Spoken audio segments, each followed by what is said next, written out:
Hi everyone, so in this video we're going to look at child labour during the Victorian era. This is perfect for the children who are in year 4 in our school. So I'm going to quickly go through the opinions of what people thought about children who would go to work at that time. So we're looking at the opinions from parents, Victorian parents, the opinion from Victorian factory owners, Victorian social reformers, so people who would look at society and explain why change was needed. So they wanted to make society better. So those were social reformers. What were their opinions on child labour? And we're going to look at the opinions of the children themselves who worked at that time. Now you're very lucky because it's illegal to work as a child in the UK, but if it wasn't for these social reformers, which we'll look at later on, there wouldn't have been any laws to protect you from working. So it was because of people like these social reformers that who encouraged the government to put laws in to protect children from child labour. Okay, so the first thing we're going to do is we're going to look at this picture. So we're going to do some source work. Okay, this picture was drawn by a artist during the Victorian era. Have a look and just write down or note down mentally in your head what you can see. Just pause the video, have a think. Okay, so if you look carefully, you can see that there are some factory owners there, and they just seem to be having a nice little chit chat amongst themselves. They're not fussed about all the dangers around them. If you look carefully, there seems to be like a child stuck in some sort of machinery. Yeah, if you look at her hand is stuck in the machinery. Yeah, her clothes are long, so it could easily get caught in there.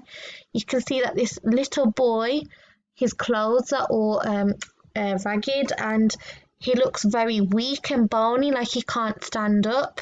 Yeah, you can see someone's leg. I don't know if it's her leg. It's stuck in. Looks like a leg anyway. It might be stuck in there. So you can see it's not particularly nice. We look at the building as well. It seems like it's all closed up. It doesn't look like the windows are open. There's no fresh air there. So yeah, it doesn't look like a nice place in this little factory.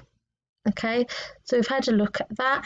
You might want to ask yourself, go back to the picture, rewind back to the picture, ask yourself, what can you see in this picture? Who can you see in this picture? When do you think this picture was made? Well, I already told you. Where do you think you are? Where do you think they are? And why do you think the boy is leaning on the other boy? We've already gone through that. If you want to go into a little bit more, then you can. Have a think about why the artist may have drawn this picture. That's really important. What was their purpose? Just like when we write, we always have a purpose and we have an audience in mind. So whoever drew this picture, why do you think they drew it, and what do you think they were trying to tell the audience? Have a think.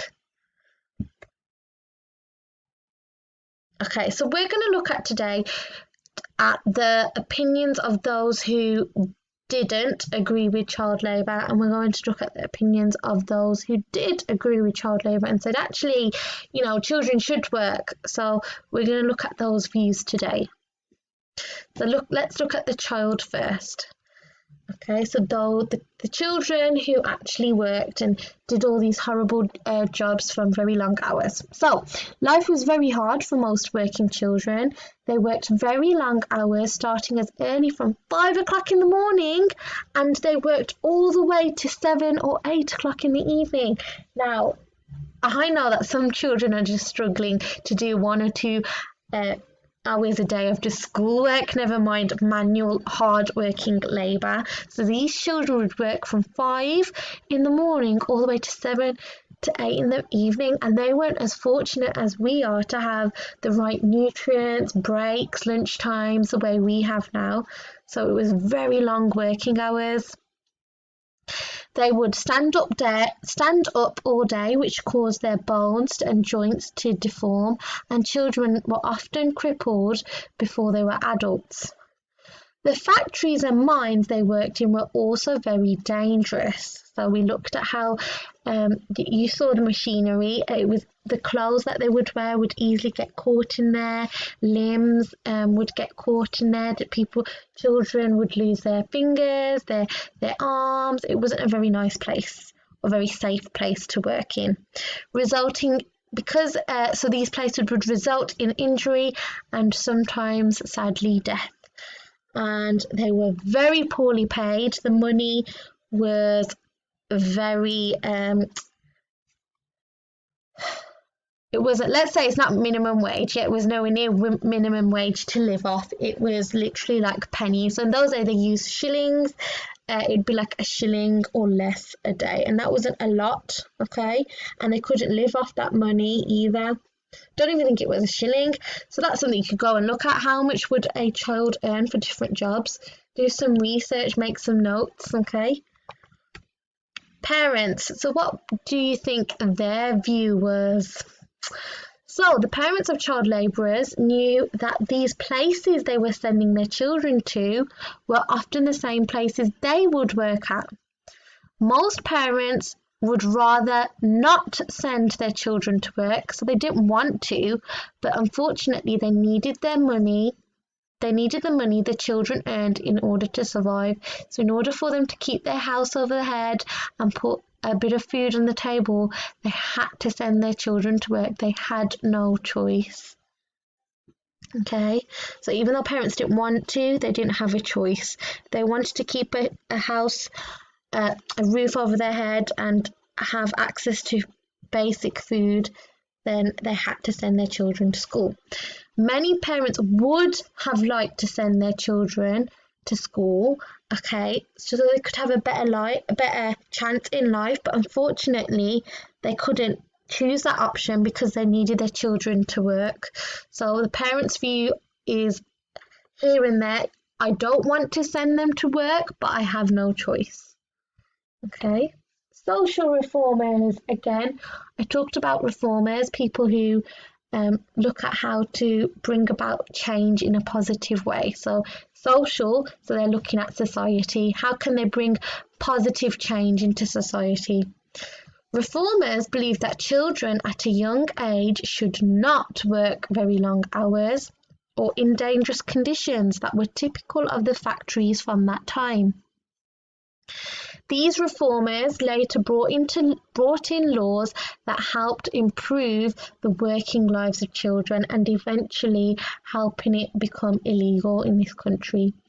Reformers heavily believed that all children should be educated in schools instead of working, and it was that belief and that inspiration they had within them that is why you all have access to school. If it wasn't for these social reformers, we wouldn't have that today. Oh, now these guys, the top bosses, okay, the factory owners, you've got to think these children are making their money. They are cheap to pay. They have the total opposite viewpoint, okay? So they loved having children work for them. They made lots of profit as they did not have to pay them a lot of money to work. They didn't think that the work was harmful for children, and you could see in that picture, it was like they had a blind eye, like, oh, it's fine, nothing's happening to them. They didn't think it was as awful as people made it out to be. They just thought, oh, they're being lazy, they're exaggerating. That is literally how they saw it. They said it was better for children to work as it kept them from starving and actually provided them with exercise. So that was their opinion. They were against any laws. They didn't agree with any of the social reformers about limiting children's work hours and claiming that if they did do that, if the government did start bringing laws in, which they eventually did, that it would harm their business. Okay, so the factory owners, some might argue, were quite selfish, okay? Okay, so here's just some extra facts to talk about what we've talked about. So again, mills and factories would often employ children because they were small, so they could easily get in between machinery. But this was dangerous because the machines wouldn't stop. They were going in there to fix it, those machines would still be running. So that's very dangerous because those children would get injured or sometimes they would die. Okay. Again, they were cheap. Even though they did so many hours, they got paid very little. Other jobs such as coal mines, chimney work, they were also dangerous in a different way. Again, it would cause a lot of injuries and sometimes death. Again, all these jobs that we talked about, chimney sweepers, working in the coal mines, the farms, they were long hours, which meant that children couldn't go to school and they didn't have time to play with their friends. Okay, so here's the task. What you'll have to do is you'll have to pause this, read each opinion in the speech bubble. So let's have a look at this one. I only pay the children low wages. Without them, I could not make as much profit. Now you can tell the person who cares the most about profit would be this guy here. So what I'm going to do in my little table, I'm going to draw a table and write the comment, the speech bubble comment, into the table. So you're basically going to filter out where the speech belongs to. Is it the factory owner, the child labourer, the poor parent, or the reformer? So draw your table out and then place the little speech bubbles in there. If you want to be extra creative, you can make your own little opinions for them. It's totally up to you how you want to do it. Pause it, filter it, put it in the tables, or create your own little opinions yourself. Okay, and that's it.